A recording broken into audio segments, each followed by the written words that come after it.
You ask Tiger to solve. This deals with linear equations with one unknown. The final result is x equals 4/3. Let's solve it step by step. Simplify the expression.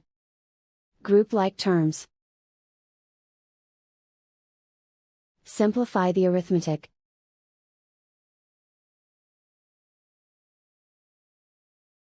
Group all x terms on the left side of the equation.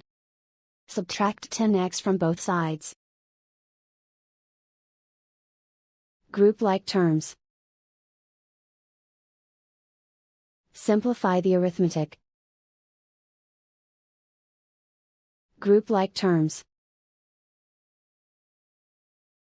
Simplify the arithmetic. Group all constants on the right side of the equation. Add 4 to both sides. Simplify the arithmetic.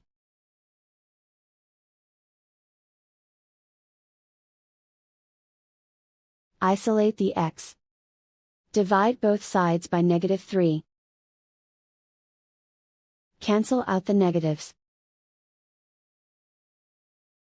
Simplify the fraction. Cancel out the negatives. And so the final result is x equals 4/3.